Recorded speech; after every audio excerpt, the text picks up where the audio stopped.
Ito yung klaseng kutsinta recipe na napakasarap, malambot, chewy, at napakadali lang gayahin ang recipe na to. So let's get started. In a small bowl, add 2 teaspoons of annatto seeds, then add 3 teaspoons of warm water. Halu-haluin lang natin ito hanggang lumabas yung kulay ng annatto seeds and then set aside lang muna natin. Tapos in a medium bowl, add 1 1/4 cup of warm water at lagyan ng 3/4 cup of coconut dark brown sugar. Tapos haluin lang natin ito hanggang malusaw yung sugar na nilagay natin. Then add 1/8 teaspoon of pandan flavor, 1 teaspoon of lye water or lihiya.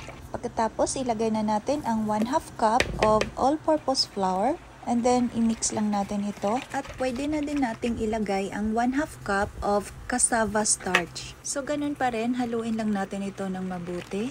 At maglagay tayo ng 1/2 teaspoon of turmeric powder. At pwede na din nating ilagay yung natabi natin na annatto seeds kanina.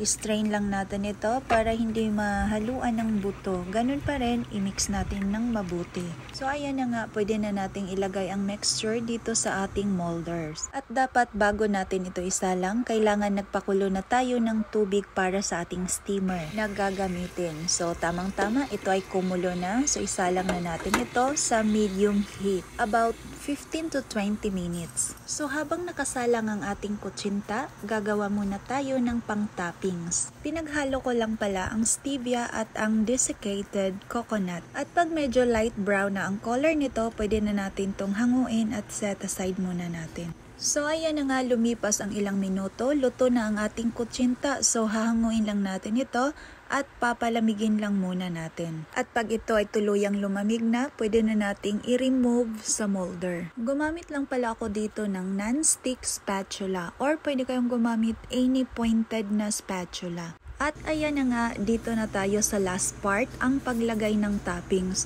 So, ang toppings na ilalagay natin, ito yung naluto natin kanina. Pero pwede naman kayong gumamit yung fresh na niyog or grated cheese, pwede din yon. Pero mas pinili ko ito na toppings para mas tatagal siya.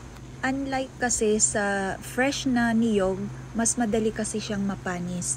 Pero nagdedepende din yan sa inyo kung ano yung prefer na toppings na gagamitin ninyo.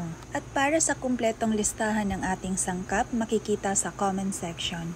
Alright, so ito na nga yung finished product natin. I hope ay meron naman kayong panibagong natutunan sa ating napakasimpleng video. Thank you for watching and always cook with love.